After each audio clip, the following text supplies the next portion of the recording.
To get better, there isn't any of us who can't improve.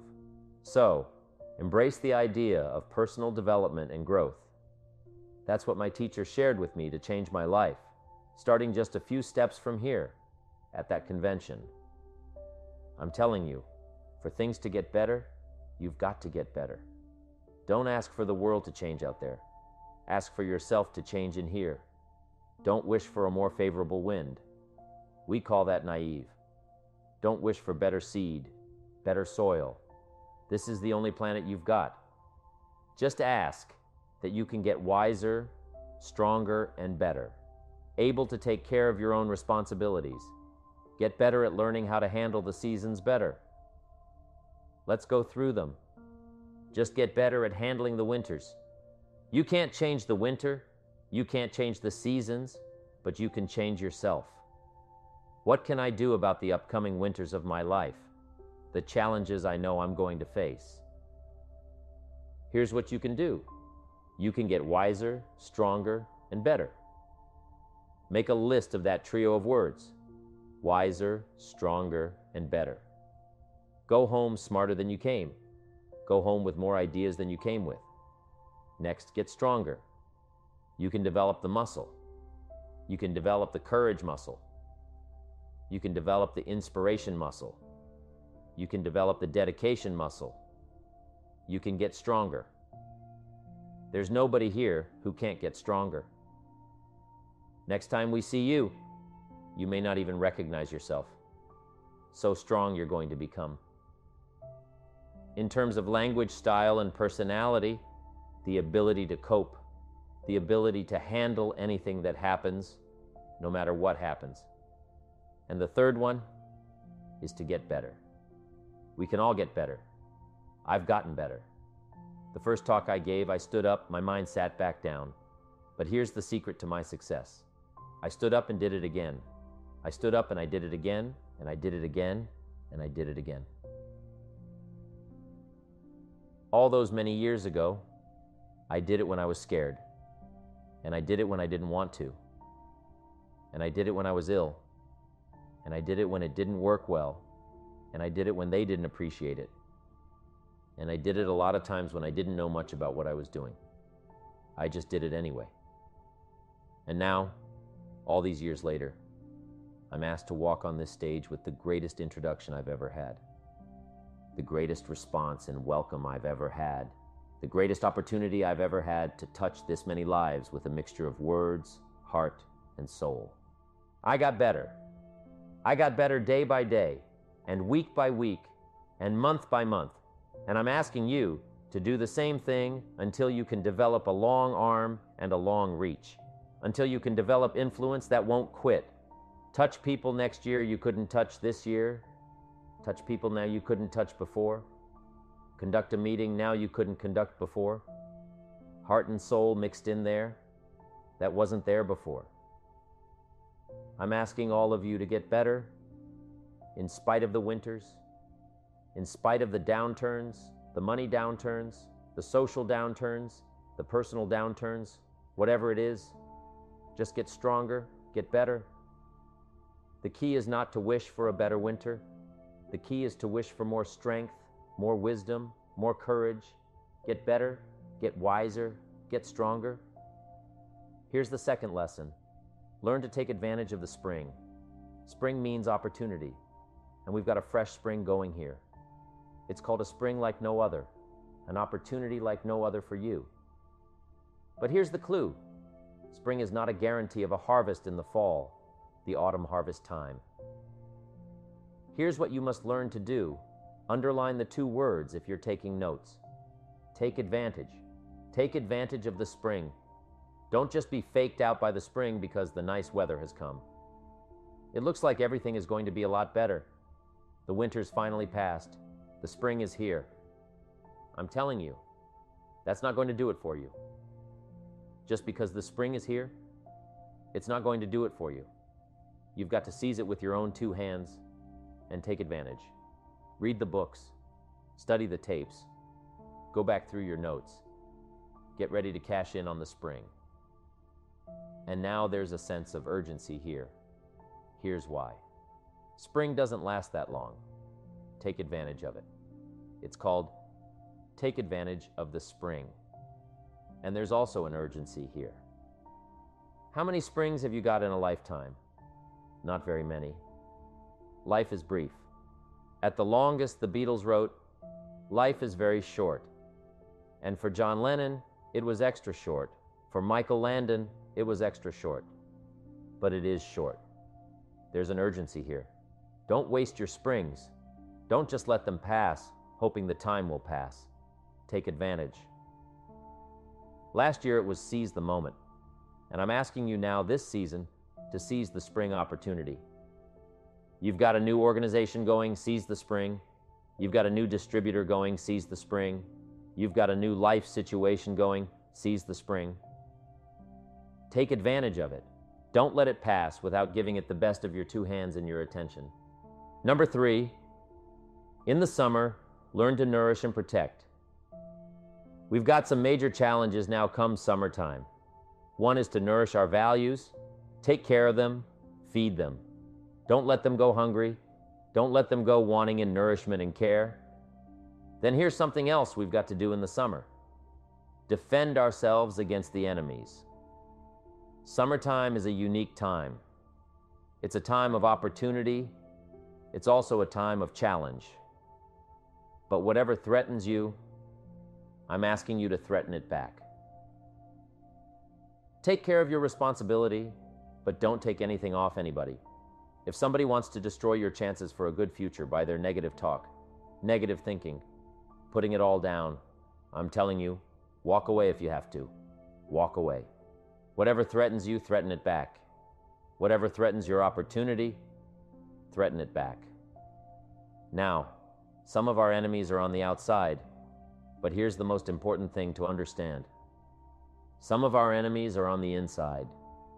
Here's a quick list. Indifference. You've got to do battle with your own indifference. Boy, it's easy to coast, especially if you've accomplished something extraordinary. Now somebody says, I gotta relax. Here's the key. Not too long. The weeds will take all you plant if you rest too long. Don't rest too long. Indecision. You've got to make those decisions. The ones that don't turn out to be good give you experience to make better decisions. Don't let much time go by without making some decisions. The ones that you can make quickly, make them quickly. The ones that take time, take your time, but get those decisions made. Don't let indecision be an enemy, robbing you of the future, emptying your bank account, leaving you with zero in the purse. Don't let that happen. The next one is doubt. Sure, there are doubts on the outside. People doubt that America is going to make it. People doubt that Europe's going to make it. People doubt that Russia's going to make it. Poland, Czechoslovakia. They doubt the whole world is going to make it. But I'm asking you not to pick up all those doubts. I'm asking you to have some faith, have some courage, believe. Drive your doubts into a small corner. Don't let them loose like a mad dog, driving you into a small corner. Don't doubt the future. Don't doubt the possibilities. Don't doubt the extraordinary gifts that your distributors bring to your organization. And most importantly, don't doubt yourself. If I've got miracle working power to change my life, so do you. If I've got the ability to change, so do you. If I've got the ability to read, so do you. If I can discover, so can you. If I can grow, you can grow. If I can develop, you can develop. If I can get an invitation like I got 6 years ago to help take something around the world, so can you. If I can stand on this platform, Idaho farm boy, raised in obscurity, so can you.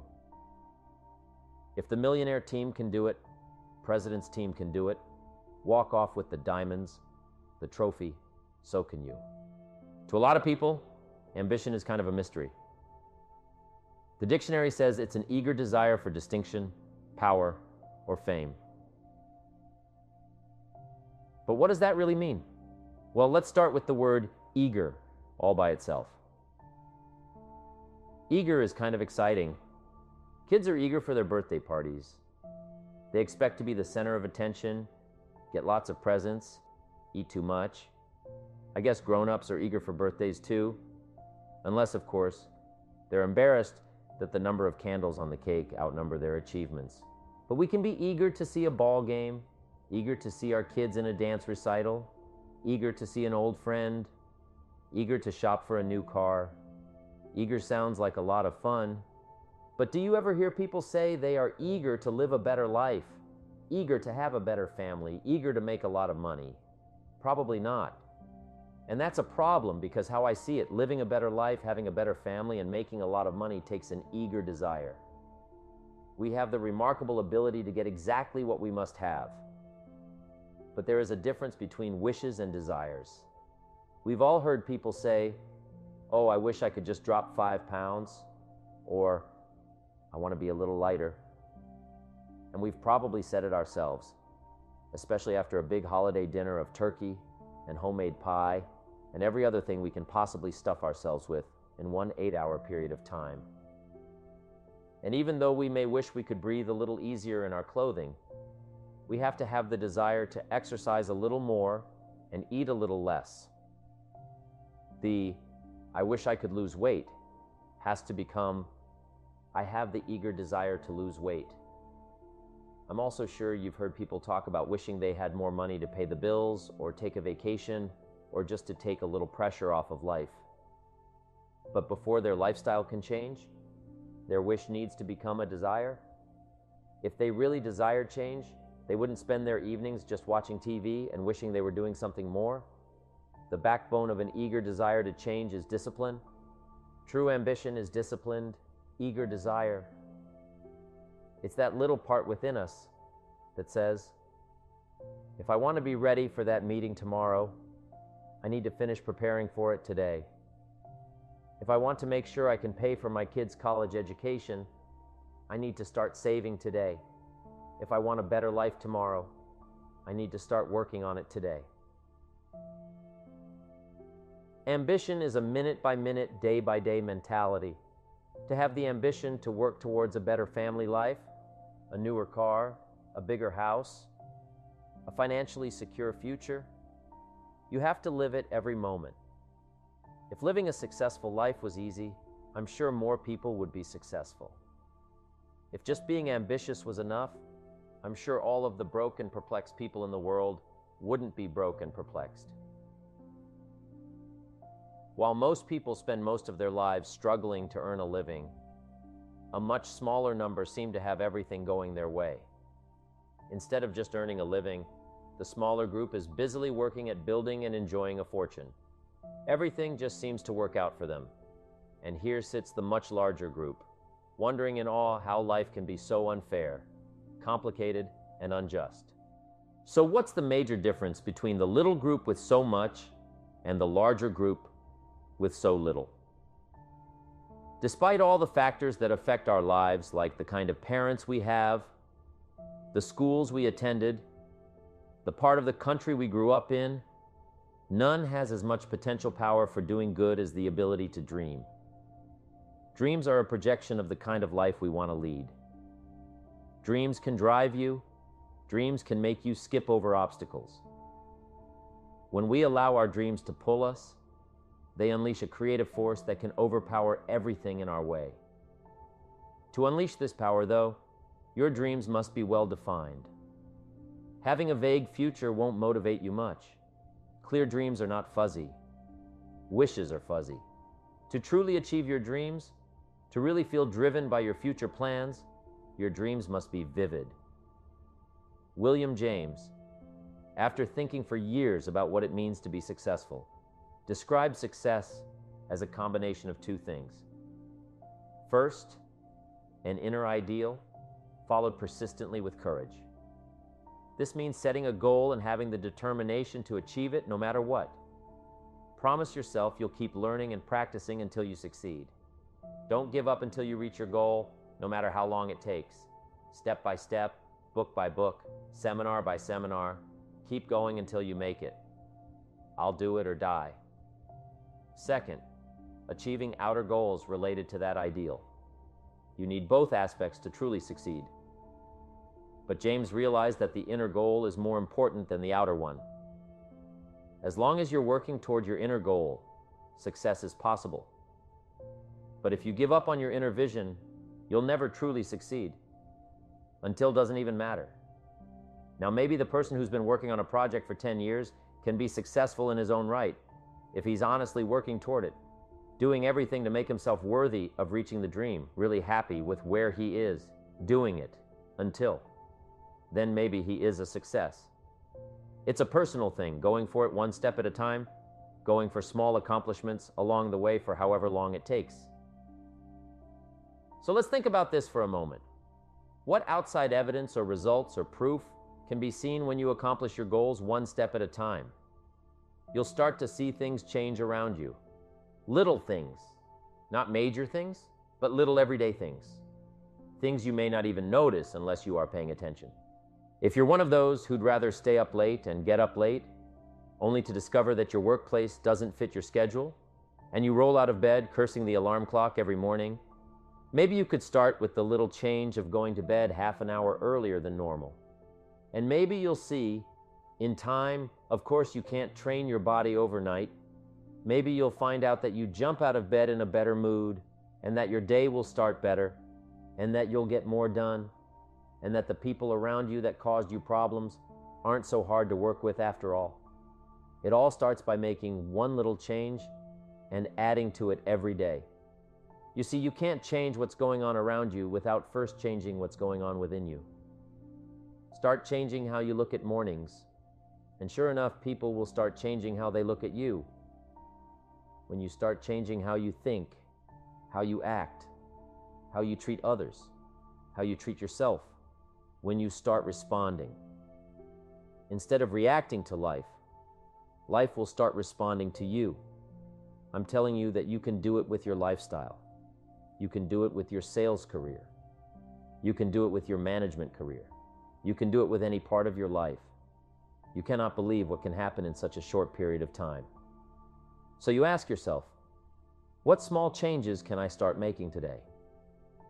Well, you can start in your car on your way to work. If you're sitting on the highway, stop and go traffic moving at about 15 miles per hour tops. Look at the guy or the lady sitting next to you and give them a smile, or thumbs up, or even wave. Now, some people might think you're a little strange, but hey, you'll feel better. And tomorrow when you get into the office, how about a big cheery hello to the people at the front desk and everyone you see on the way to your office? And when you get home tonight, how about giving your wife or husband and kids big hugs instead of collapsing on the sofa? When you start with the little things that make others happy, improve their day, you'll find that these little things add up to big ones. So what happens when you start taking charge of your own personal happiness, your own life? Do you think that these little things will somehow make a difference in meeting your goals? You bet they will. You can't do it alone. You can't be successful by yourself. It's hard to find a rich hermit, you know? The ambitious person realizes that each of us needs all of us. You, all by yourself, may have finalized the company's marketing plan, or finished up the sales projections, or even wrote the mission statement for the year to come. Even if you did this all by yourself, you really had the help of all of those around you who tolerated and supported your need to be undisturbed or provided service to you during the project. Maybe you should thank those people every once in a while with a dinner certificate or a bouquet of flowers. After all, without your support team, you probably wouldn't be where you are today. You can't be successful by yourself, so thank them. Thank those around you, and let them know just how important they are to you. Be it your office personnel, or your family or your friends, a thank you sure goes a long way. You don't have to worry about the winds that will most certainly blow around you, the obstacles, the negativity that will stand in your way. You don't have to worry about what other people will say. You just have to keep your mind on your course. Those winds may blow fast and furious, but if you know your path, if you know where you are going, they will help push you toward the dreams, goals, and treasures that you have already decided you're going after. Your goals will push you forward, ahead of the stormy weather. There are some amazing people around that we can learn from today. People who have already braved the storms and come out on top. People who are still alive today. People who started with nothing and ended up with something great. Famous people. Not so famous people. Maybe even people you know but don't know their stories. People who had an early vision and ambition. People who turned their focused dreams into the reality of success. Let's say you decided to take a trip, just a short one, maybe for a weekend. Let's say you want to go away to a place you've never been before. Wouldn't you want to find someone who had been there, ask them a few questions? What's the best way to get there? The safest route? The quickest route? What do I need to bring to be totally prepared? What fun things should I look for on the way? What dangers do I need to avoid? By talking with someone who has already been there, it'll make your trip that much more enjoyable. It's the same thing with life. By listening to those who are farther along in the journey you are interested in taking, and learning from their successes and failures. You just might pick up something that will make your journey that much better. Listening to the stories of others can be motivating, captivating. They can provide that extra push you've been looking for. They can demonstrate what the power of ambition is truly all about. They've been there. Their knowledge is valuable. And when you use that knowledge and motivation to take action, you'll gain momentum. Eventually, you will find that the key to motivation, true motivation, is right there inside you. You won't have to look elsewhere to get pumped up, turned on, charged up. With the right knowledge behind you, you will learn how to motivate yourself. With the right knowledge, you will find yourself becoming inspired on your own. To move forward, you must be motivated, inspired, and ambitious. You must have dreams and goals that fuel your ambition. But it's essential to understand that ambition is not about being greedy or selfish. It's not about getting ahead at the expense of others. Ambition is an eager desire to achieve, to do more for your family, and to prosper in health, wealth, and relationships. Ambition is not greed. It's an eager desire to get ahead in life. Desire is what you want for yourself. A bigger house, a better car, a fatter bank account, a better life. Ambition is how you get there. However, desire does not always translate into ambition. Desire might say, I want the tallest building in town. But the destructive side of desire might urge you to tear down all the other buildings. The alternative is to see it, dream it, and plan it. Put your team on it, work on it, go through all the steps to get there. Have the ambition to be the owner of the tallest building in town, and go through all the right steps to achieve it. If you truly want it, have the skills and the patience to weather all the storms, your ambition will lead you there. We get paid for bringing value to the marketplace. It takes time to bring value, but we do not get paid for time. So the idea that I'm making about $20 an hour is not true. If it were, you could just stay home and have them send you the money. We don't get paid for time. We get paid for the value we bring. Now, since that's true, here's one of the key questions of my talk to you today. Is it possible to become twice as valuable to the marketplace and make twice as much money in the same time? The answer is yes. Could you become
3 times as valuable as you might be right now to the marketplace and make 3 times as much money in the same time? The answer is yes. 5 times? 10 times? Of course. America is unique. It's a ladder to climb. It starts down here, let's say at $5 an hour, and it keeps going up. Top income last year, $80 million. The guy who runs Coca-Cola. Now that's a heck of a ladder. That's why everybody wants to come here, right? The boat people are not headed for Vietnam. People haven't plotted and schemed for 50 years, saying if I could just get to Poland, everything would be okay. Not true. Everybody wants to come to America, and the reason is because we've got the best wind ever blowing in our favor. We've got the best economic opportunity anybody's had in 6,500 years. And all you have to do is understand it and take advantage of it. Now, there are some key questions to ask here. Why would the marketplace pay someone only $5 an hour? Very simple answer. They're not very valuable to the marketplace. Now, we must underline to the marketplace. This person might be a very valuable brother, yes, member of the family, valuable, yes, valuable member of the church, of course, valuable citizen of the country, yes, valuable in the sight of God, no doubt. We're all of equal value in the sight of God. But if you're not very valuable to the marketplace, you don't get much money, you say, well, it shouldn't be that way, well, then you've got to start your own country. You know, this one's been in process for 200 years, and this is the best we've been able to come up with so far. But here's the key. You don't have to stay here. Now, there was a big debate in Congress last year that this $5 was not enough. Should be 6, should be 6, should be 6. But we don't need legislation. 6 is already on this ladder, the next step up. You know, if you work for McDonald's, they'll pay you $5 an hour to take out the trash. If you whistle while you take out the trash, they'll pay you $6 an hour. So we don't need that legislation. You just need to take lessons on how to whistle and have a good attitude. As you begin to climb this ladder, why would the marketplace pay some people $50 an hour? Answer: evidently they must be more valuable to the marketplace, 10 times more valuable. And is that possible for someone to be 10 times more valuable and earn $50 an hour instead of 5? The answer is yes. That's what America is all about. Now, why would the marketplace pay some people $500 an hour? Evidently, this person must be much more valuable to the marketplace. And would the marketplace pay one person $80 million for 1 year's work? And the answer is, of course, if you helped a company make $1 billion, would they pay you $80 million? I'm telling you, it is possible. And that's why America is so exciting. That's why this financial ladder is so exciting. It's possible for all of this to come true for all of you, no matter where you start as a student in school, just getting started out there in the workplace. This is all possible for you. Here's what's important in personal development, in learning from other people. We learn, number one, by observation. We learn what we see.